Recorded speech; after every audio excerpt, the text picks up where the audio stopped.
Good evening. My name is Bailey Carey, and I am doing my presentation on discharge planning and programs.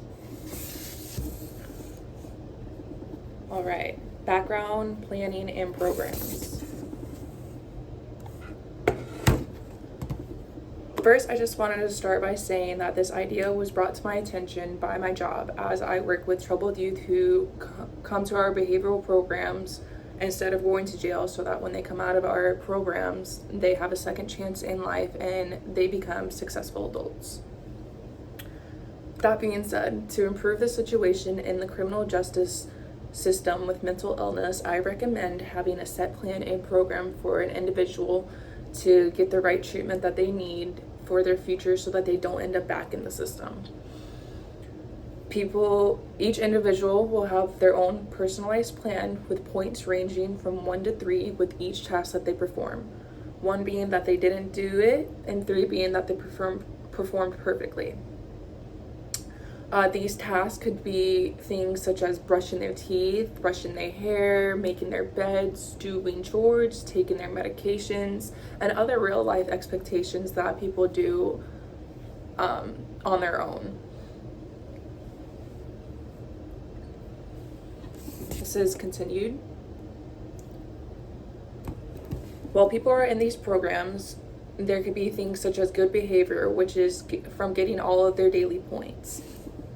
So the good behavior, after they get all of their points added up, the good behavior will make it set that they're in the discharge plan. So good behavior will lead to having extra help in the real world, such as having a nonprofit housing complex where people in the program can live after they have been released. The complex won't be free, however, it will start them off with a small amount of money for rent until they could start having their own stable income.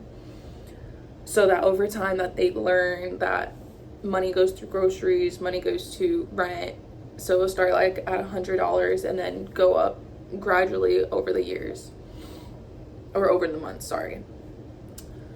The programs will have a list of jobs set up so that the person could be able to pay their rent to live, because not a lot of people get jobs when they come out of the system. You know, it's very hard for people to get jobs, so this program will have these jobs set up for them so that they know they could start somewhere. We have problems and recidivism. In general, many inmates who end up in the system normally end up back in the system when they're released. The recidivism rate is approximately 1/3 of inmates that return to prison within the past few years, and about 1/4 returns between 1 year or less. The high amount of mentally ill individuals that are released from the system end up back into the system based on things such as being homeless, not having the right treatment and support system that they need. With that being said, being homeless has a huge toll on why mental illness people go back to the system.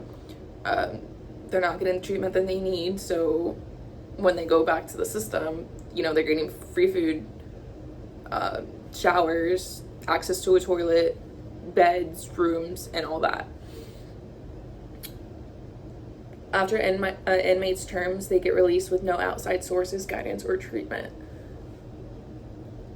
And people tend to fall back into their old habits while being out of the system, with having the freedom they didn't have while being incarcerated.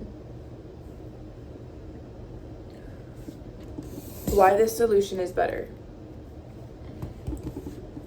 There could be volunteers that go through a specific training who are willing to help the community by doing check-ins and basically be the person's mentor, so that this person could get the correct guidance that they need to help them survive in the outside world.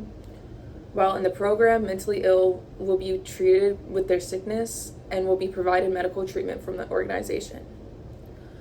Since they will have somewhat freedom, they will still be held to a high standard and have to follow strict guidelines like working and paying rent to take care of themselves, which will hopefully veer them away from committing crimes.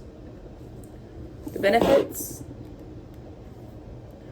Not only will the solution benefit the mentally ill with their future in discharge, it can also benefit the family members too, if they have any. Yes, this can be very expensive and time consuming for being a nonprofit organization, but it is effective with having less arrests and people getting their dignity back. This allows people to have resources and help that they can't get on their own. Over time, this will allow unstable people to become stable and take control of their life again. Thank you.